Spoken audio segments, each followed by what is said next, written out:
এখন বাজে 8:30 আর আমরা এখন এনগেজমেন্ট পার্টির জন্য ভেন্যুতে যাচ্ছি। অলরেডি অনেকটা লেট হয়ে গিয়েছে। আমরা আশীর্বাদের অনুষ্ঠান শেষ করে এলামই 6টা 6:30 এসে বসতে না বসতে আবার রেডি হতে হয়েছে। একটু না রেস্ট নিয়ে তো আসা যায় না, সে কারণে রেস্ট নিতে নিতেই এতটা লেট হয়ে গিয়েছিল। আর সন্ধ্যাবেলা তো দারুণ সাজিয়েছিল ভেন্যুটা, আর ওইখানে একটা সেলফি জোন করা হয়েছিল।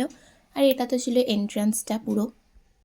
ওইদিকে স্টল ছিল পনির পকোড়া, চিকেন পকোড়া অ্যান্ড কফির। আমরা না রিং সেরেমনিটা দেখতে পাইনি, আমরা লেট করে গেছিলাম বলে ওটা হয়ে গিয়েছিল, তো এটা পরে একটা ভিডিও থেকে নেওয়া।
তারপরে একটু খাওয়া দাওয়া করে নিলাম, পনির পকোড়া খেলাম আর চিকেন পকোড়া খেলাম। কফিটা খাইনি আমি, কফিটা ভালো লাগছিল না তখন।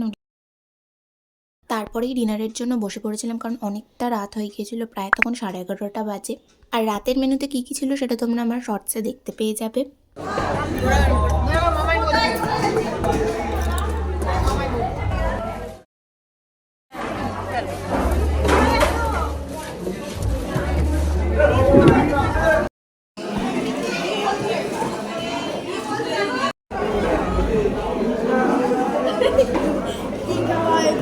আমি তো আইসক্রিমটা পুরোটা খেতেই পারিনি, ঠান্ডা লাগছিল এত, তো ফেলে দিয়েছিলাম লাস্টে। আর তারপরে খাওয়া দাওয়া করে আমরা 12টা নাগাদ বেরিয়ে এলাম। যদিও আমার একটু থাকার ইচ্ছে ছিল, বাট কই না। আজকে তাহলে ভিডিওটা এখানেই শেষ করছি। তোমাদের ভিডিওটা কেমন লাগলো জানিও, আর সাবস্ক্রাইব করো চ্যানেলটা।